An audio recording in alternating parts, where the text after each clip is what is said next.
Welcome back to the Zarlengo Foundation Unlocking Learning Disabilities podcast. Today we are joined by author Tom Phillips, and you are going to be joining us actually at an event at Bookies Bookstore on October 11th. So let's just kind of get into your book. I think you have how many in the series now? One or two? Is it in a series? Three. Yeah. The Okay. third book just came out last month, August 14th, I think. Okay. So this is and correct me if I'm wrong, but it is the Curious League of Detectives and Thieves, and then each book has kind of a different theme. Is that correct? Yeah. So the Curious League of Detectives and Thieves, and then each book has its own name. So the first book is Egypt's Fire, the second book is SOS, and the third book is The Peruvian Express. And it follows an orphan who has to team up with a detective and clear his name in the first book, and then he becomes a detective. And each book is continues on the series, so they're all connected, but they're sort of standalone each book. But it's like Sherlock Holmes, so they're solving a different case each book, but it's all connected. Yeah, so I just read the first one, so I will have to read number 2 and number 3 if I can before our event. But it's very fun and exciting, and there's twists and turns, and it was a great book. So tell me, okay, so you are dyslexic, is that correct? Yeah. So tell me, how did your dyslexic thinking, or the way that you approach writing, how did your dyslexia play into that and into this building this story? Well, there's two different types of writers, right? There's the pantsers and the plotters. So people who plot and people who just sit and write. And I feel like with dyslexia, it's really hard to be a pantser and just like write. I had to plot. I'm very machine built in my head, right? So, I was the kid who built Legos, and I put my first motorcycle together when I was like 13. So I have always been very mechanical and very like tactile learner. I've had to like touch things to know how it put together. So I sort of attack books the same way, where I take all the pieces and I sort of plan them and put them together, and then I write my books. So, technical question: Do you just sit in front of the computer and type it out? Do you dictate? How do you actually physically write the book? I actually type it into a computer. I use Grammarly, the program Grammarly, and a couple other things. I have a very specific fonts that I use so that I can read. And Grammarly has a setting on it that helps that it'll flip letters and things if you're flipping stuff. As an adult, we sort of learn how to get past that part of the dyslexia, but it still gets me. There's still words today that I can't spell. I know how to spell them, and I will always get them wrong every time. Yeah. That's like when I spell believe, and I'm like, there's a bunch of E's and I's in there somewhere, but I just don't know the order, kind of thing. Yeah. Well, so tell me, how growing up dyslexic, I'm guessing, I'm just going out on a limb, did you like to read when you were a kid? I mean, how did you become an author? Oh, I hated reading. I hated it. I mean, when I get and talk to schools, I'm always like, who loves to read? And all the kids raise their hand. I'm like, great. Who hates to read? And the one kid raised their hand. I'm like, yeah, that was me. You and I, we are a lot alike. I didn't find out I had dyslexia until I was a sophomore in college. So I spent the first 13 years of school. I think that's the right math. Pardon all you math people if I got that wrong. Thinking I was not intelligent. That everybody took 4 hours to do their homework, that school was hard, and I hated it. I did not understand that I had a learning disability. And I grew up in the 80s and 90s, so it was one of those. It was still times where they just sort of took anybody with a learning disability and just threw them all into a room. So it was all different types of intellectual and development disabilities. Nobody really understood what we understand now. So it was hard. And I grew up in a very, very small town in Colorado. So the teachers did a really great job, and I wasn't, my parents were like, you're not stupid. I hate to use the word stupid, but they just thought I was lazy. That I like certain things, and that's what I focused on. And the things I didn't like, I just didn't do. But mostly it was just because I didn't know. And I was in a Shakespeare class in college. because my sister was an actor, and I just sort of followed her around. So we ended up at the same college. And on Fridays, they would do sonnets, and everybody would like lay on the stage, and they would light candles, and you'd be on big pillows, and the professor would just be like, you, and he would give you a number, and somebody would read the sonnet, like how Shakespeare should be done. And he would get to me, and I would stumble through it, and then he would just sort of next time around just sort of pass me and move on. And finally I went up to him and I was like, man, I'm going to fail this class. I got to get out of this class before it's too late. And he said, well, you're not dumb, Tom. You're dyslexic. And I said, what? And he's like, you don't know you're dyslexic? And I was like, I don't know. What is that? So he took me to the learning center at the college, and they tested me, and then he would read all the sonnets into a tape for me, and I would go home and learn them. And then I participated in the class, and really then started to really fall in love with reading and storytelling. And I really think that writing is about storytelling. It's, I grew up, like I said, in a small town in Colorado. So we like a lot of campfire stories and ghost stories and things. So I always loved storytelling. I just didn't love the reading and writing part of it. So once I mastered that, then my life just sort of took off, and I started, I was in special effects. So I did special effects for film and television. And then I got into writing, started writing TV and film. And then I started telling stories, and it led to my books, which is pretty cool. Yeah, that's an awesome origin story for how the books came about. So were you intimidated when you first started writing? I mean, were you like, am I going to be any good at this? Or were you ready to just try it? No, I still am intimidated. I'm writing the fourth book, and I'm still like, why am I have imposter syndrome. I'm like, I got nominated for the Mark Twain Award in Missouri, the state award. And the book is up against people like Lisa Yee, who wrote The Misfits. And, I'm like, I have no business being in this business at all. It's crazy. I think the thing that keeps me going though are the kids. Like when I go to the school and I always say I see the Tommies, and I go, I was you, and they're like devouring my books, and they're like, parents call me and they're like, I've never had my child read a book, let alone a book this thick, this fast. What did you do? What kind of crack are you putting in the books? Kind of thing. And that's been really the best part is seeing the young me now, and I get to be part of their journey into finding stories and writing and finding themselves, Yeah. Yeah. Well, in your first book, I don't know about your other two, but your first book is in an audio format as well, which I think is super helpful for our kids who are ear readers and not eye readers, and they can still enjoy the story and get into it and all the rest. So I appreciate that you do that with your books. Yeah, that was the publisher. The publisher sold they sold the rights to the books. I think I'm going to get the name wrong, and I'm so sorry, guys. It's Blackstone. Blackstone does the audiobooks, and James Fohe is the narrator, and it's brilliant. And they did such a great job. Yeah. Yeah, that is how I read your first one. And so it was very, very well done. And so I was glad to see that. We do a lot with kids who ear read. And so I was glad to see that was an option for them. Yeah, so tell me, what advice do you, what advice do you give kids who are, like you said, the little U's, the kids that are running around that hate school, they hate reading, they hate everything about it. What advice do you give them, just trying to get through the day, trying to get through school? Oh, I tell them two things. One day you will look back and realize that it was easy, that life was easy, that there is no obstacle you can't overcome. It's all about just keep moving forward. Walt Disney said, keep moving forward. And it's really my mantra on that.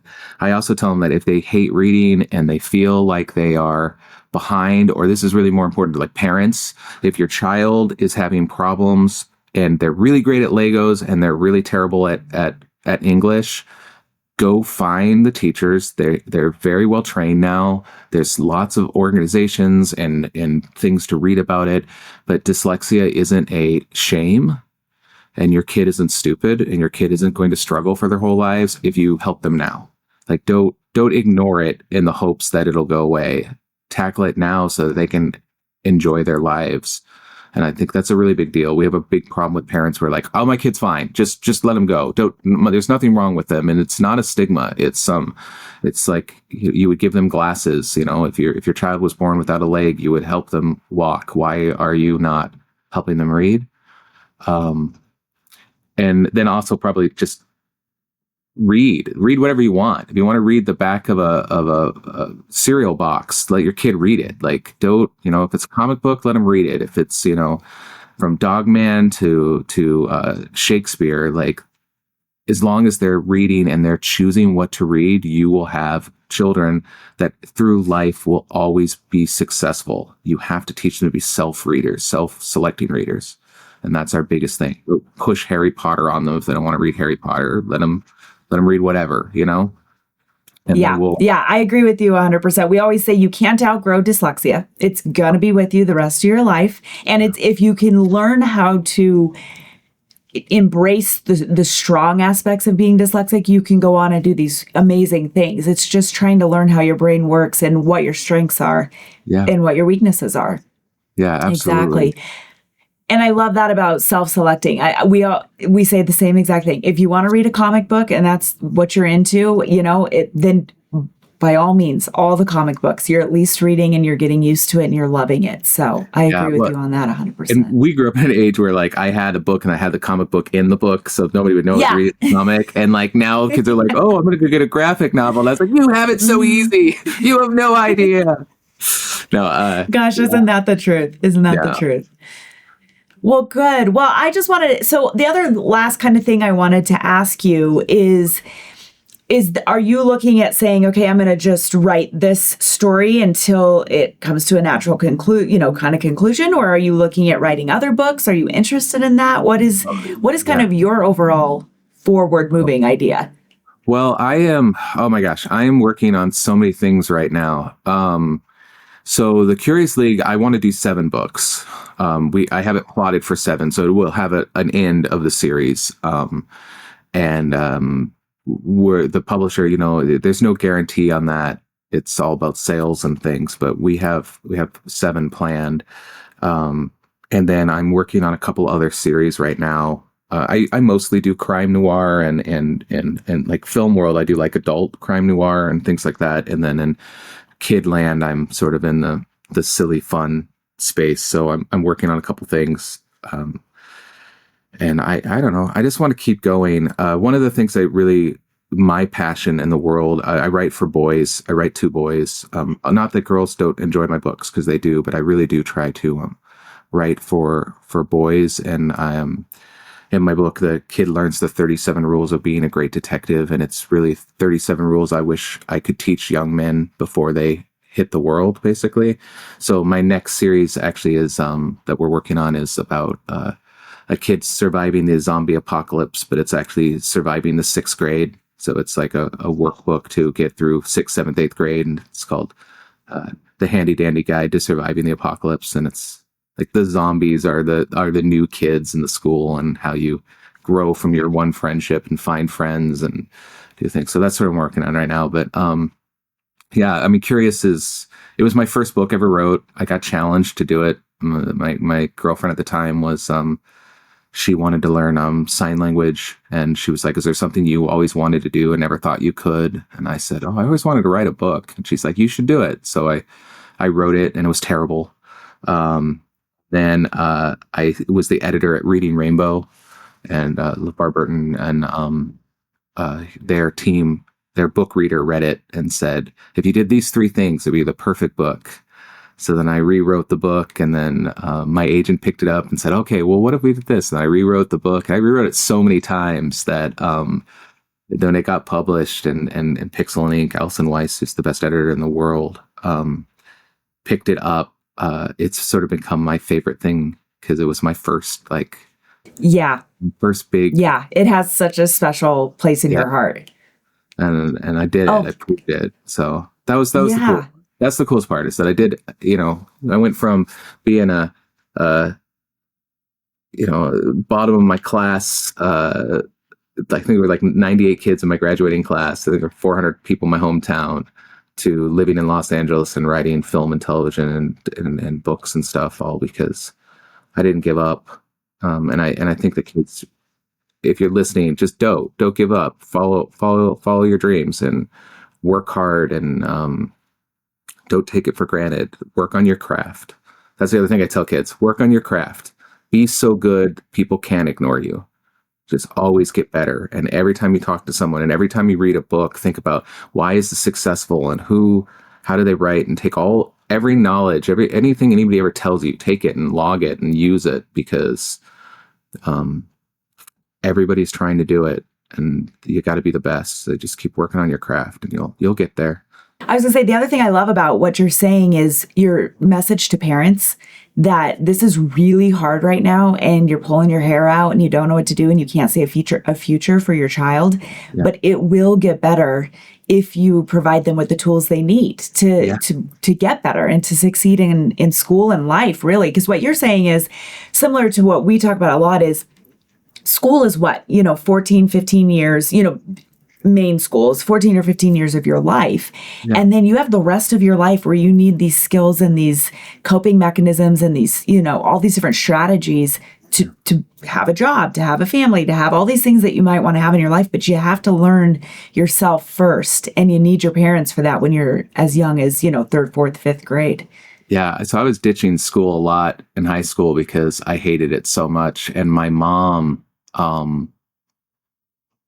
said to me, she said, the day that you ditch is the day that you'll learn something that will save your life later.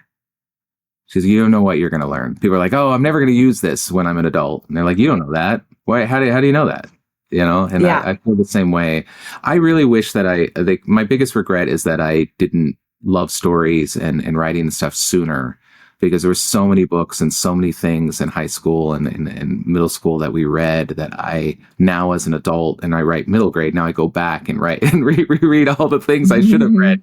I do that too. So many good things. But yeah, parents, just remember that everybody's path is different, and that's okay. And if it's not about building the perfect future for your child, it's about teaching them the skills for them to build their future that is perfect for them. And happiness, happiness is more important than success. And if you're happy, you will be successful. So we have all these, especially with social media and stuff, the kids are so pressured to be like, I need 100,000 followers. And I'm like, no, you don't. You need 4 really good friends, man. 4 quarters is more valuable than 99 pennies, right? So people just have to find their bliss, and they will be successful and they will be happy. And you don't need $1 billion and 100 million friends to be successful or happy. And actually, I know a lot of people that have $1 billion and 100 million followers, and they're miserable. So, they're so unhappy all the time. I love your message, and I'm so looking forward to seeing you and having our event on the 11th at Bookies Bookstore, because I think we're going to have a lot of kids. It's going to be really fun. So I'm looking forward to it. Taylor Ting's going to be there, and Taylor is he's my frenemy. I tease him all the time about how he's my arch nemesis, but also my best friend. His Clara Poole series is brilliant. I wish I could write like that guy. That's why I hate him so much, because he's so good. And he'll be there. And he's dyslexic as well. I think you might have already talked to him, or you're going to talk to him. I'm actually going to. We are interviewing him as well. Yes. He is. The way his brain works, I wish I could bottle it up and sell it across the country. He's brilliant. So I'm so excited. I'm super excited to meet you in person, and we're gonna have a really great time. So bring the kids. We're gonna be silly, and we're gonna be educational and inspirational and all the ationals, and it's gonna be awesome. Yes. It's going to be really fun. Well, I look forward to it. And I will see you in a couple of weeks. And thank you for joining us on the podcast. I love having this conversation with you and getting to know you a little bit. So we will see you on the 11th. Yeah. Okay. Awesome. Have a great day. You too.